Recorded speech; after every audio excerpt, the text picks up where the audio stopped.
doing the Bradbury outline help you understand that essay?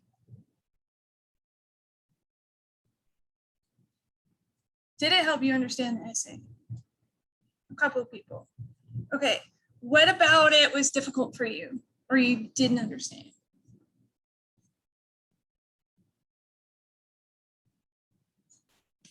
Aaron? What was difficult about it? Some of the sections were complicated. It was just going back and forth between Bradbury and different authors in one section. Okay, and why was there a back and forth? Because what did Bradbury do? She provided evidence, right? And the evidence came from other authors. So when you name the evidence, you could have written every single piece of evidence down, or you could have, like that would have been quoting, right? You could have summarized the evidence and said it came from these different sources or these different academics. There are many different ways you could have talked about the evidence. So I think, okay, before I'm going to share mine, but before I do that, I want other comments. Like, what are some other things that you struggle with? So being able to identify evidence versus structure versus evaluating. I mean, how many of you understood what you were doing differently with each one of those tasks? No? How do you describe the structure of a text or paragraph? What are some different ways? Outline like that, so I just found it challenging all the other outline that I was writing. I was writing that paper that's already Written, yeah. Okay. How did some of you approach doing those sections? Just outline it to a way I can understand it myself. So I understood it. So you broke the So rules. probably following whatever you Okay, made me understand. so it made you understand the text, but maybe not identify the elements of the text that I'm trying to get you to focus on. Okay, so it still wasn't a waste of time. No. Okay, other reactions, other personal takes on the assignment. How'd you do it?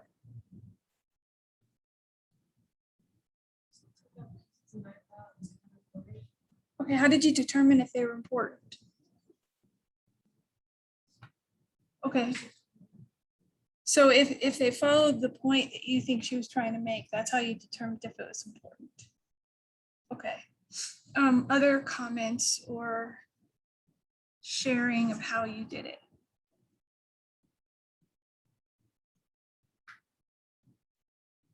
Okay. So do you guys do Alyssa and Reagan, do you guys have anything you want to add? No? Okay.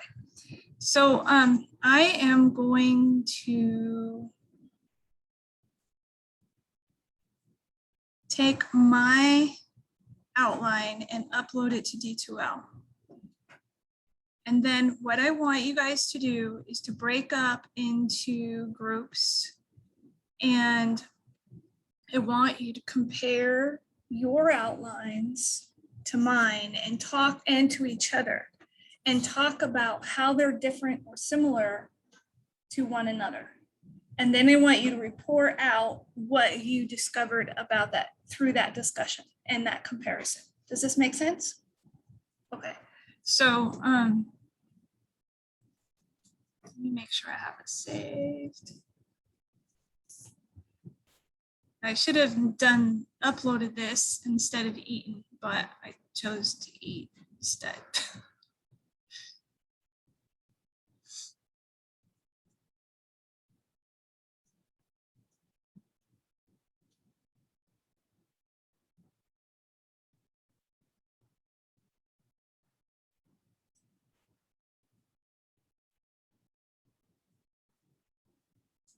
Okay. So under today's, if you refresh you can pull up my outline. I want you to pull up your own outline. I want you guys to get into groups of 3 or 4. I think I'll just have the 2 people online. I'll probably just put them in a breakout room and have them work together. So, I'm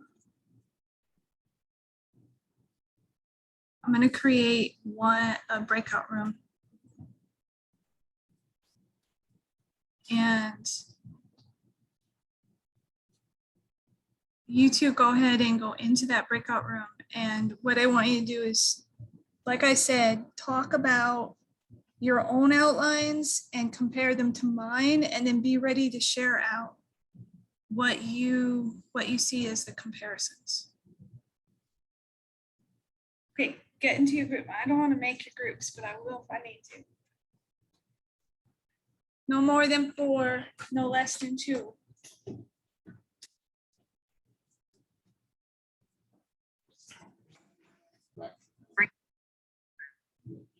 You guys will have to.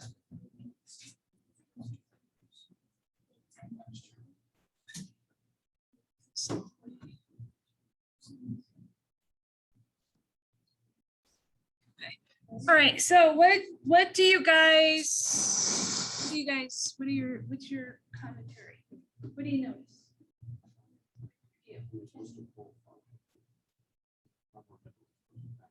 Pull more from the text, okay?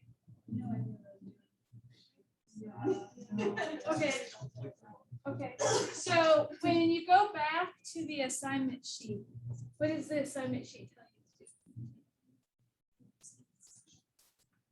Yeah, and I went on to the news because we didn't have class, so I didn't assign you sections. So you take a section that you want to do in detail, and then do the others just kind of less detail.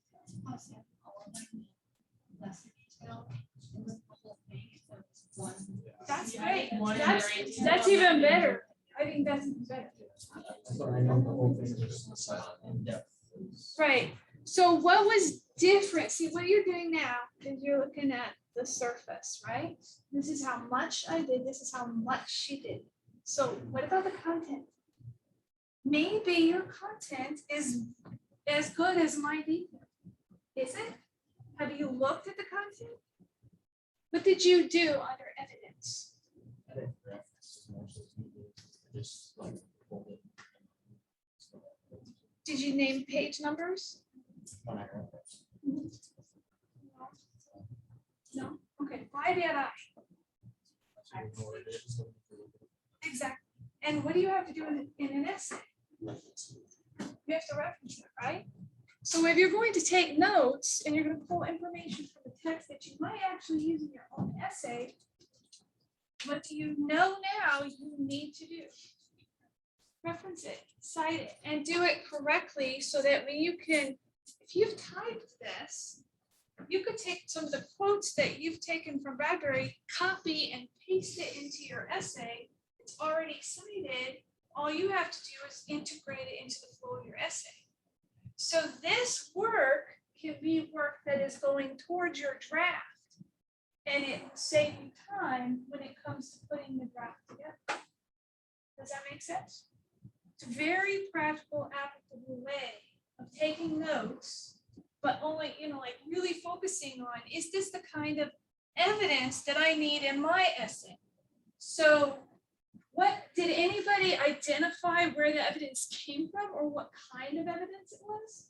You did? So in the first the first body paragraph or section that you guys did, what kind of evidence does she use? What does she do in that first section? I just took my evidence word for word and put quotation marks around it, so I know I was like using directly from the book. Okay. Did you say where her evidence came from? I didn't. So if you quote somebody else quoting somebody else and you don't say where they got it from, you might inadvertently say that she said this when she didn't. Well, like underneath, so like my A or whatever would be like both, and then I'd say that she took this from so-and-so. Okay, I didn't put like a page number, that's like what I left out. okay. I put like she took it from whoever it was from. So you kind of did the same thing I did. But I structured my writing differently. Why do you think I may have structured it the way I did? If you look at my, let's see, I'll pull it up here. So it's,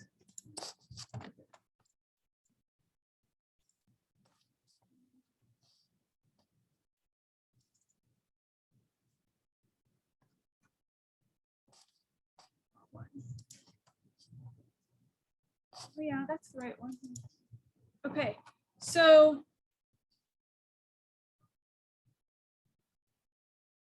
this is the explanation of the introduction. We'll come back to that. In paragraph 1, the evidence supports that some people believe using popular media to teach is a good idea. What is that? Tony? What is that? This statement right here that I wrote.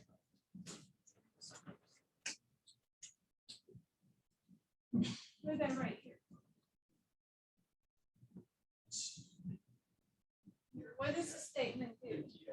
It's the key idea in that paragraph, right? Okay, so why I did that?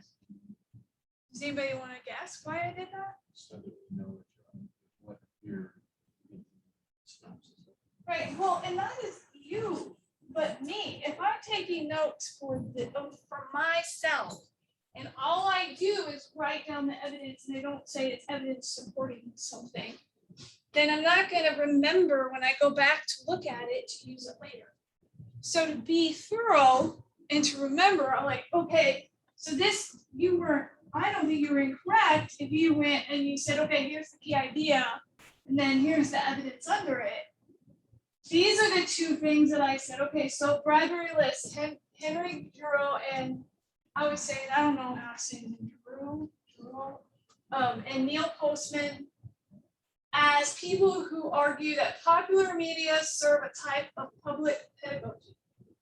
And notice that I have this in quotation marks too, because that's directly from her text. Now, do you guys know where to find these essays? Did anybody look at the back to see where they're at? Look at the end of her essay and see where they're at. You have your books with you?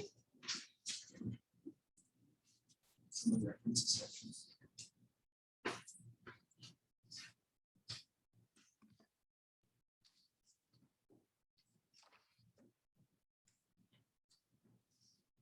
And Bradbury's on 147, and she has a references list. Where's Postman's essay or Nicholas Carr? Two Postman essays. Yeah.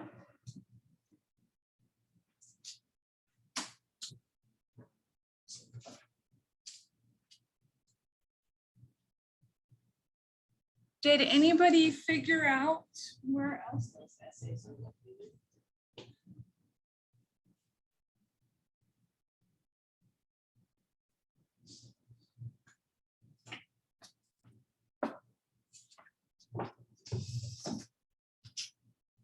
Go to the table, you'll notice that Neil Postman, Henry Giroux, Nicholas Carr, all these authors that she's cited, they're in this book.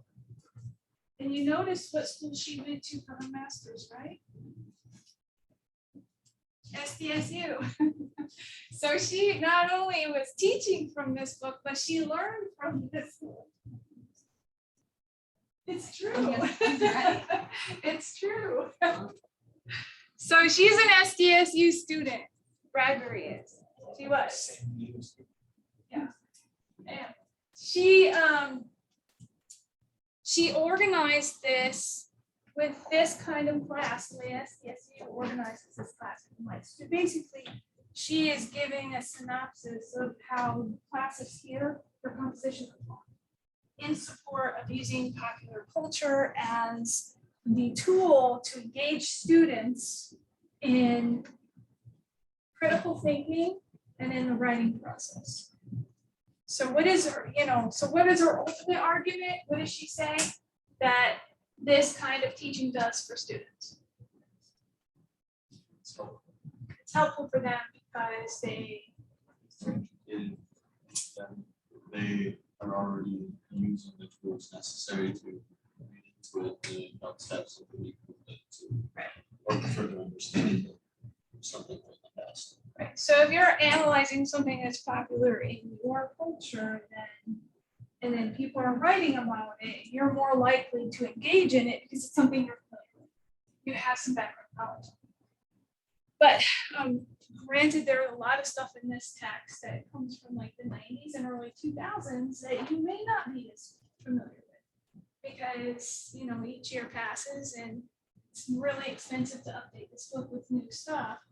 And so you kind of happen upon these different articles that criticize popular culture and you put them together, but to keep it up as a living document is very difficult.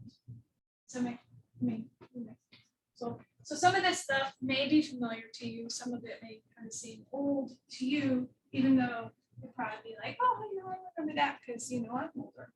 So I was in college in the early 90s. So a lot of this stuff is like very familiar to me. So when you're looking at this information, this tells you the evidence. But what kind of evidence is this? When I ask you that, do you know what do you think? I ask you, what kind of evidence is this? What are different kinds of evidence?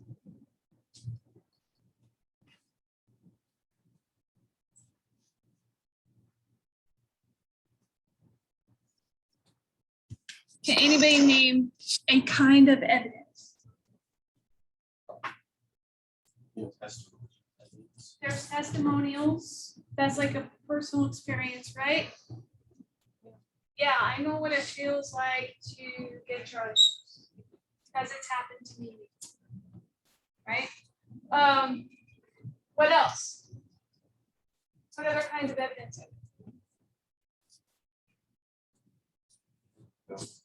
Anecdotal? What's that mean?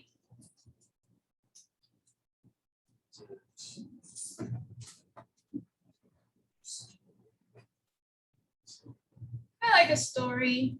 It can be like a metaphor or simile. These are comparisons that help people relate something to something else so that then they can understand it.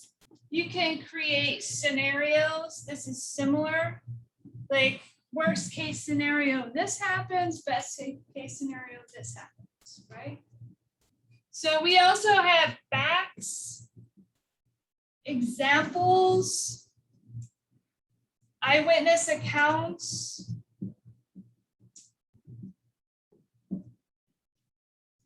What else? There's statistical. Statistics, stats. Thank you. What other kinds of examples are there?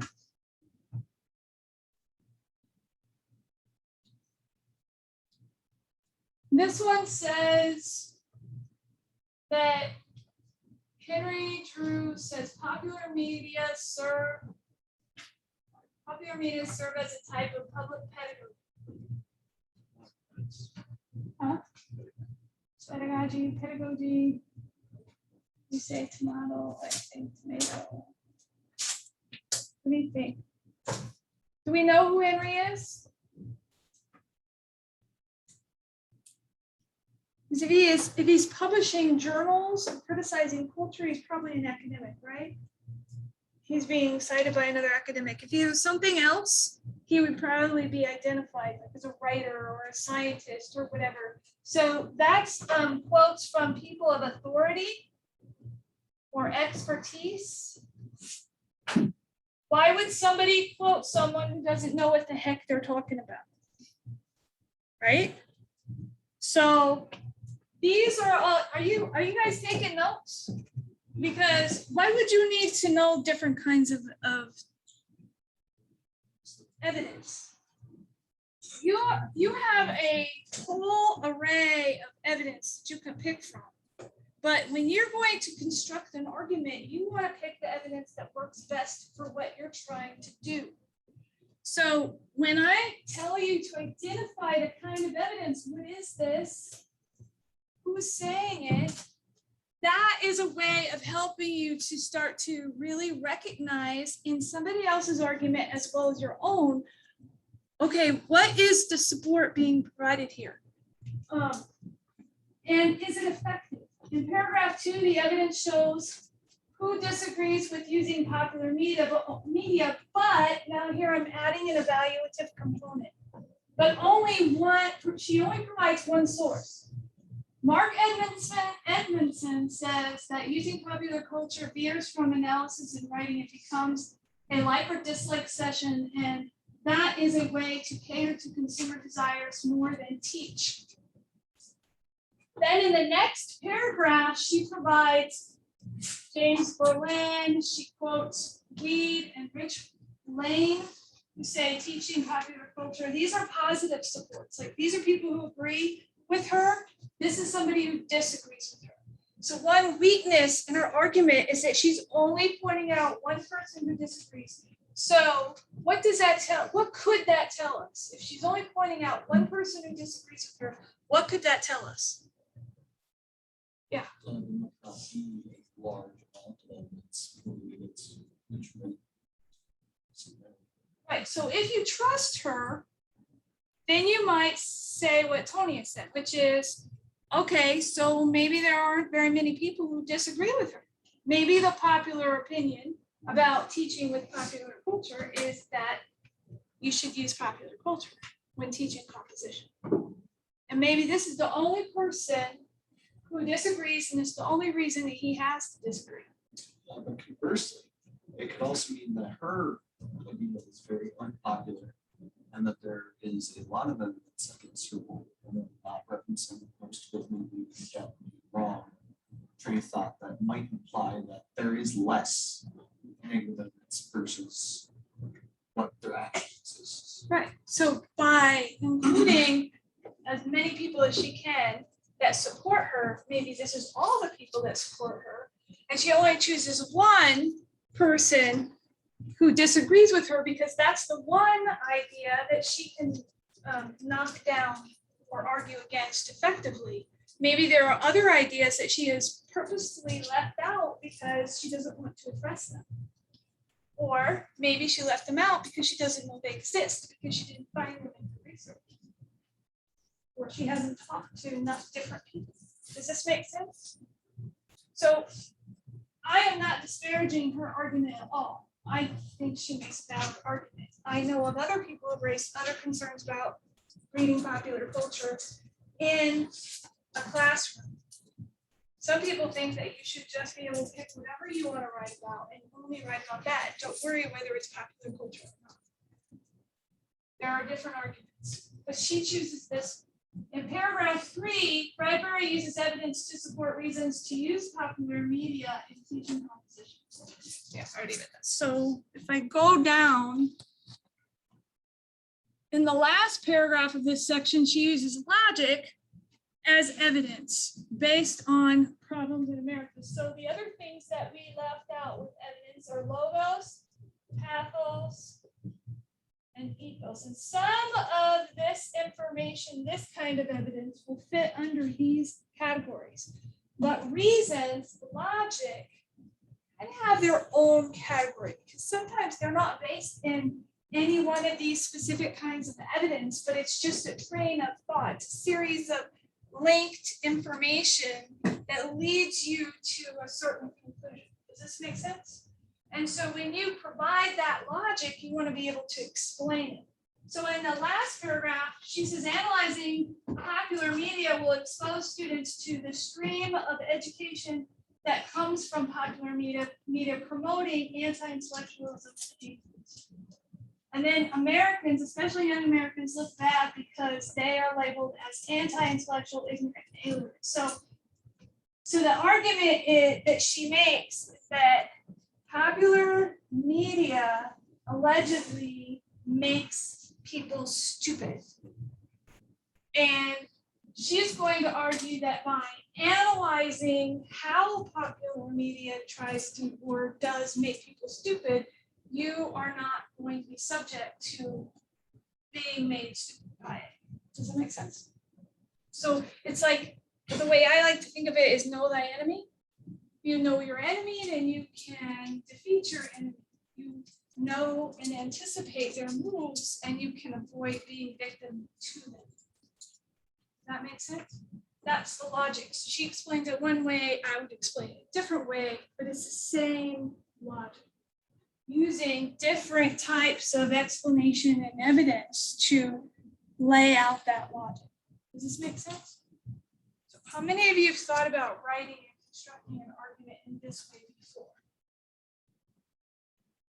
So what this does, it's kind of like, it's metacognition. Have you guys ever heard of that, metacognition? What is it?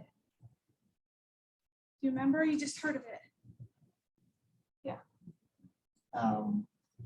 When you're actively learning and trying to understand what comes into it. You're kind of close. It's when you are thinking about thinking. So what I'm making you do is think about her thinking. Use it as an example so you become aware of your own thinking. How am I thinking about this? Not just doing it. So you guys, a lot of you play sports, right? How many of you played softball? How many of you thrown a softball? Okay. How do you throw a softball effectively? Has anybody been taught how to throw a softball effectively? No. Depends on what you're doing, right? Like effectively from first to third. Okay, yes, overhand. Underhand's probably not going to get there. And it definitely isn't going to get there very fast. So how would you throw it? What's the motion of throwing the ball? Everybody, do it. That would like to play basketball. So I was taught, so if you go like this, what's going to happen is the ball's going to lop over and it's not going to be a beeline. So it's in the push of the wrist, the flick of the wrist. So you want it to come up and you want to throw it like this, like you're pushing the ball, right? Now I've just made you think about how that movement goes. But when you actually do it and you're just like, oh, there's ball, you don't think about that, right?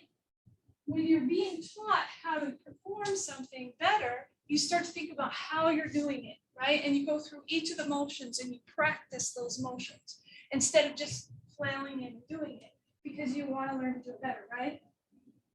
That's what I'm doing with writing.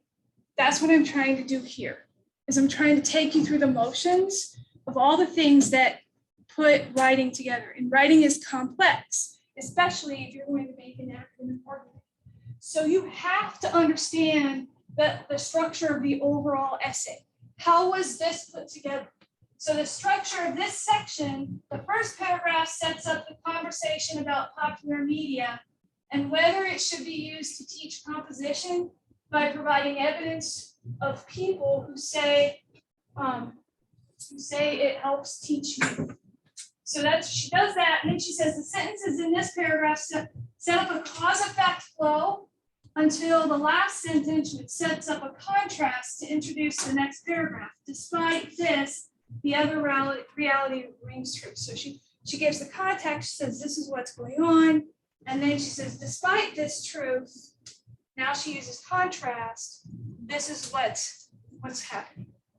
So she uses cause and effect and comparison contrast structure within the paragraph. But then I also point out how she sets up the subject of the paragraph and which is in cause and effect format. And then she ends it by contrasting to introduce the next paragraph. Do you see that's a metacognitive look at the structure of the paragraph? Thumbs up, sideways, or down if this makes sense. Right?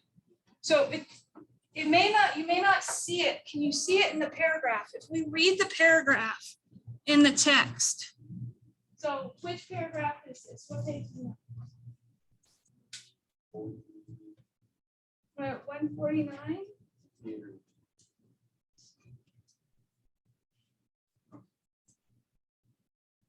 So the first paragraph, 148. Motivated by the work of cultural critics like Giroux and Neil Postman, who argue popular media serve as a type of public pedagogy. Educators have been bringing popular culture media into the classroom as specimens to analyze. People suggested it, like Giroux. Educators tried it. Cause, effect. Does that make sense? Okay, so then as far back as 1961, the National Council of Teachers of Education issued a report titled Television and the Teaching of English that named television a primary source of literary experience for children and argued English teachers must help the children qualify their enthusiasm with thoughtful criticism. What is that? It's a study, right? It's quoting a study or quoting advice to teachers. And despite that advice, here's the contrast. Despite that advice from the National Teachers Association, why would they matter? Because they're what? Why are they important? They're experts, they're authorities. So in contrast to their advice, despite the recommendation, rhetoric and composition scholars have not always agreed about the place of popular media in the classroom. So despite the experts, other experts disagree. Do you see this set the cause? So there's this combination of structure and the way different pieces of evidence are set in relationship to one another. Does this make sense? Okay, now I see a lot of people yawning, which means you're tired and bored, but this really is calculated science. I mean, it's like trying to piece apart the ideas within the text and think about how are they related to one another and how might I structure my own. And as you go through your own paper and start to put things together, it will make more sense to you. But you need to look in the textbook, because if you had done this read, how many of you did this reading and used it to do this assignment? One? No? Okay. So if you look at page 60 in this book, it says developing paragraphs.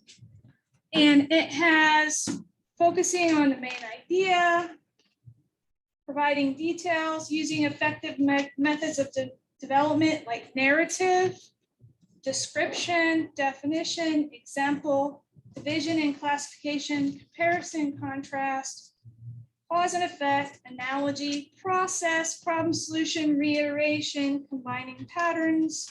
So that's what this paragraph does. It combines patterns, cause and effect with comparison, contrast. And then it even goes into making paragraphs flow. So this whole section talks about this structure. So you were supposed to have done that reading and you were supposed to have done it before you actually did this assignment. So had you done this reading and looked at it, might you have had a different understanding of how you were supposed to write about the structure? Yeah. Okay. So if you look on page 209 in St. Martin's Handbook, it talks about integrating sources. I have integrated sources into the outline so that I can demonstrate for you how you integrate the source with the citation, but I haven't demonstrated how you do it within the essay itself. I will have an essay started and show it to you on Thursday relating to what you guys are doing. So I think you asked for a model at the beginning of the class, and I think it was you. And so I'm going to make sure that you have that. And then there's a section on avoiding plagiarism, which relates to quoting information and citing it. So those are related. So the reading in here coincides with us taking this essay apart and figuring out how it's structured and how well it does. In the last part of this outline, I go through and explain this. I evaluate the section. This section effectively provides reasons why someone should want to teach and take a class that uses popular culture to teach reading and writing, but only gives one contrary quote to represent an opposing view to her argument. This could threaten her credibility with people who do not already agree with her, and that's my evaluation of her argument. So do I always have to agree? I can agree with her argument and still see a weakness within it. Does this make sense? And like, how could she strengthen it? Does she need to? And these are questions that you would ask yourself. Okay, so your job on your own would be to go through and read this and compare it to your own in more detail and think about, okay, what kind of evidence is here? Did I notice these structures? And did she miss any structures? Because this will help you when you start to think about how you're going to structure your own argument. Does this make sense? Okay, how many of you learned something in this session, this little discussion, even though it was a quick? Yeah? Okay. All right, so we're at 123, and I want you to now get in your little groups, and I want you to think about Twitchell and Stott. How many of you read them? 1984. Okay. Okay. Did you guys see that? Did you watch the Super Bowl video? Had anybody seen that before? Never? What did you think of it? Where did I put it? Where did I put it? I don't remember where I put it. Did I load it in here?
Apple Computer will introduce Macintosh, and you'll see why 1984 won't be like 1984. Has anybody seen that before? No? The movie 1984. The truth is that Hollywood. Have you seen that? Yeah, we watched it. We it. watched it last year. Okay, so for everybody, who was it?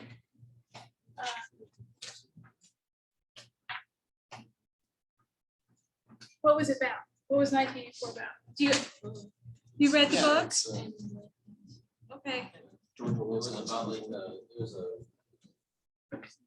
dystopian society kind of deal. Yeah, so Big Brother is not MTV's television show, but It's the government. it's the government. Yeah, and there's TV in every room, and you can see, they can see you, and you can see them. Constant, yeah. And what? There's no individual thinking. No. Oh, they know what they're thinking, sorry. So who's familiar with it then? Like 1, 2, 3, 4, okay. So understanding that 1984 is about people being controlled by the government knows everything. Winston is the main character, and he's a journalist, but his job is to constantly change the news. And so yesterday's paper may have read we're at war with Eurasia, but yesterday's paper says we're at war with some other country. And you had no physical evidence to prove what you thought was happening yesterday. So the idea was to keep the populace dependent upon the government for all of their information. So the control of information then becomes power, and you can't trust yourself. So it's one of the main things. So here, 1984 won't be like 1984 is a pretty powerful statement coming from McIntosh. And what does it mean? And in Twitchell's essay, he talks about this ad as an event and as co-opting and taking over high culture, because 1984 is a fictional novel designed to serve the state. So that not the state, not the government, but the state of affairs. Like we the people need to be aware of this possibility so that we don't become like those people in 1984, right? So George Orwell imagines this world if things go too far in this information sort of avenue, and how it could become detrimental. And so then when an advertisement takes that and turns it into an ad for a product and uses it, and then is called itself a form of art, then is that bad or good? And that's what Twitchell is, arguing, that there might be a problem with that kind of thing. And if so, why? Does this make sense? How many of you understood Twitchell's essay and you read it? Not. So then what about Scott's? Did anybody read the Scott's essay about adulting? No? Okay, so in Scott's essay, he is talking about what does it mean to be an adult in America today. And you're not going to be able to do the discussion post unless you've read both essays. So I'm going to pressure you to have them read and to respond to the discussion post and ask any questions of me on Thursday about those. And I will allot maybe 15, 20 minutes, depending on how the discussion goes, because the main thing I want to do Thursday is I want to make sure that you guys all have a working thesis, you have your subject chosen, and you have started. So how many of you still have your templates from when we started and we put the source down this on the works cited page? Okay, what I want you to do is I want you right now, because there's no time to go yet, right? It's 1:30, we still got 15 minutes. So open up that document and I want you to write the works cited entry for Bradbury. So we have the Maypole of Marymount, we have the Bradbury essay, we have Lear's essay, we have Twitchell's essay, and we have Scott's essay. So I want you to write the works cited entry for all 5 of those essays. We did one together, right? Where can you go to look up how you do those entries? You can go to the Purdue Owl website. You have to know what kind of source. So they're all from an anthology. So there are 2 ways that you can do works cited entry from the anthology. You can write each source separately so that you have the title of the source, and then you have all the information about the anthology that comes from. On the Purdue Owl, there is also a place that you can go that tells you how to do cross-referencing. So I will show you where that is.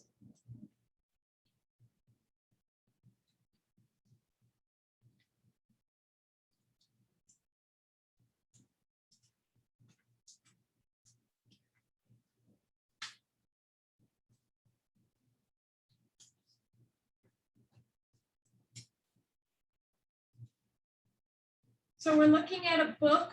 On the left side is the table of contents. And I'll go to MLA Works Cited page books. Does everybody see that? So I'm going to click books, and on the right, the this will still be here, but on the right, the MLA site, works cited page for books. And I'm gonna scroll down to the kind of book we have, which is an anthology. You might find a book with more than one author, organization, no author, a book that's been translated, republished, an edition, an anthology or collection. So here's if you have a work in an anthology or collection, or maybe you only have two. You can just write them out the way this tells you to. But if you come down here, note on cross-referencing several items from that one anthology. If you cite more than one essay from the same edited collection, MLA indicates that you may cross-reference within your works cited list in order to avoid writing out the publishing information for each separate essay. You should consider this option if you have several references from a single text. So if you were to use all 5, which you don't have to do, but if you were, I'm going to still make you write one for each of them. But if you were to use all 5, then you might write out just the information for the anthology, which means the editor's name is going to be first. Or you can write out the information for each essay and include the publishing information in each one. But if you were to do this, Rose, Curly, Kay, and Erwin Weiser are the editors. So in this book, who's the editor? Who's the editor of Reading Popular Culture? No, Michael Keller. So you'd write Keller, comma, Michael. You could type now, Keller, comma, Michael.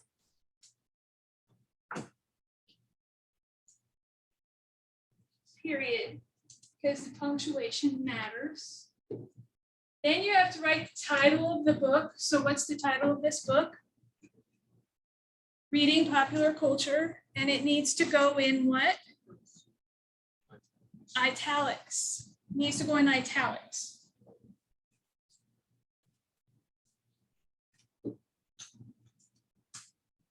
And then it has a period after the title. So you're gonna have Keller, comma, Michael, period, or Keller, comma, Michael, comma, editor, period, sorry. Because it has editor right here. The title of the text in italics, period. The publisher, who's the publisher of this book? Kendall Hunt. So you type Kendall Hunt, comma, and the date of publication, which is when? 2015. So your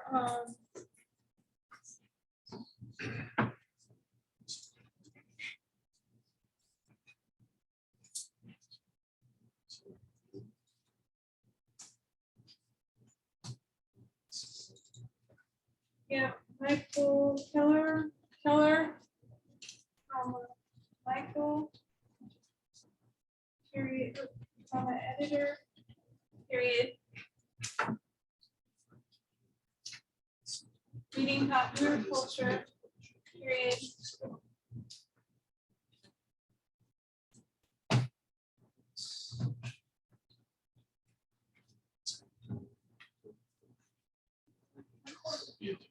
I always have to look at how to spell it. Is there a space or no?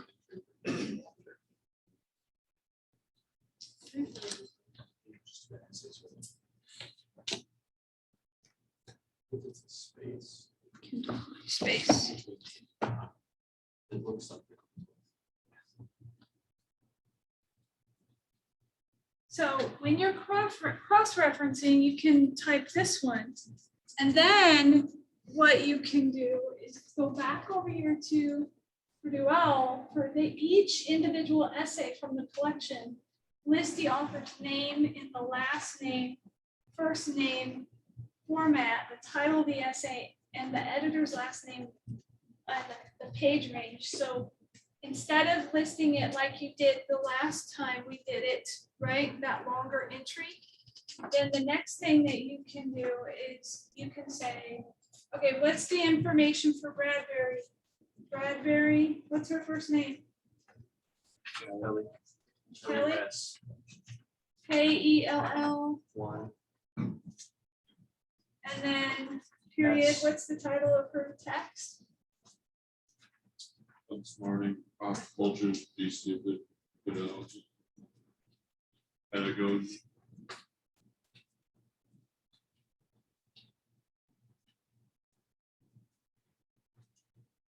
And then she had be stupid in quotes.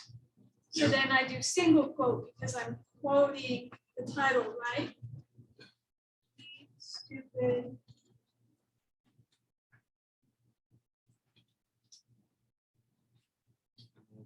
Student, that's the other. Be stupid is the quote right here. Yeah. And is that it? So Yes. then I put period inside the quote, and then what does it say? And then for yeah, what does it say goes next?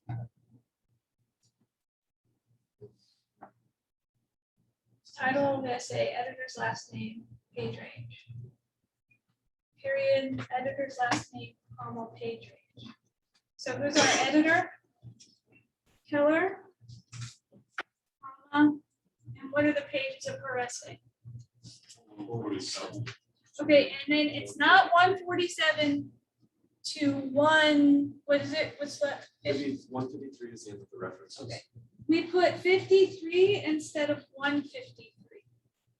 So you put, and you have to do PP, right? 147 to 53, you don't have to put the 1 in front of it. This is an MLA, these are kind of details that you have to pay attention to, and sometimes you have to look up the numbers, or you have to really look at the details so you know, because it doesn't explicitly tell you that. Then if it goes to 200, you go 147 to 253, because it's not within the same. So should you not put the one, or is it something you just can't? It's style issue.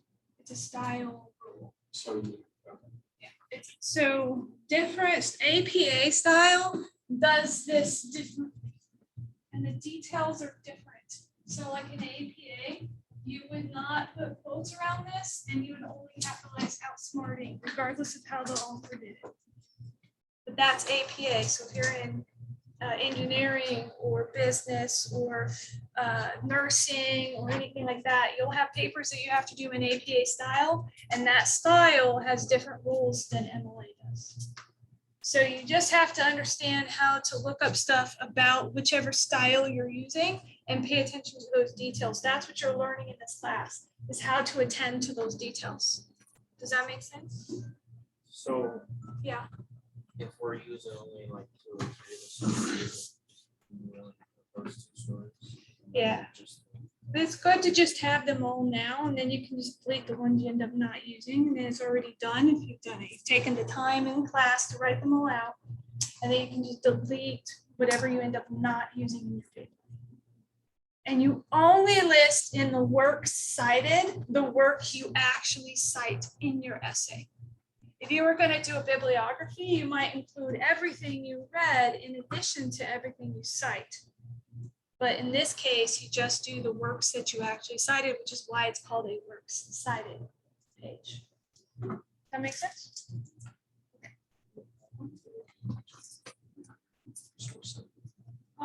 So if you're doing a very long paper, you've done quite a bit of extensive research, and you feel that your audience or other people who might want to read more about what you have provided, then I would include a bibliography. So you would have the work cited, and then you would follow it up with a bibliography, so they know everything that you read, and they could go and find it if they wanted to read more. Okay, so you learned some, tell me you learned something today, yes? Yeah, everybody learned something today? Okay, use the resources. If you haven't watched those videos I posted or done those PowerPoints, make sure that you've reviewed them and looked at them, because Thursday, bring with you your working thesis, your topic, whatever it is that you're writing about, you throw some ideas down on your paper and start to kind of organize them, because you're gonna apply all this stuff, starting to put your paper together, because that draft is coming due soon. You need to get on it, okay? So, you guys have a good day. I'll see you guys on Thursday. Was this good for you guys online? I kind of didn't really pay much attention to you, but do you have any questions? Could you maybe post a picture of the whiteboard stuff or Yeah. just, I'll take a Okay. picture of it. thank you. You're welcome. Ezra, you have any other questions? I don't think so. For like the works cited thing, you were wanting us to just cite or do the works cited and not the bibliography for our main essay, right? Yeah, but in this case, I'm just having you guys, we have 5 sources that we've read that Okay, you can use. So I just figured to go ahead and have you write them in your works cited now, Right. type them in. And then the ones you don't use, you just delete before you turn your paper in. okay. That way it also gives you practice. Bye, you Right. guys. So does that, do you understand the Yep. logic behind Oh, that? yeah, Yeah. Yep. Okay. All right. perfect. Any other questions, Alyssa? Are you good? All right. I will take a picture of that stuff and post it on the news feed. Thank you. You're welcome. All right, Bye. bye. I need to go through this.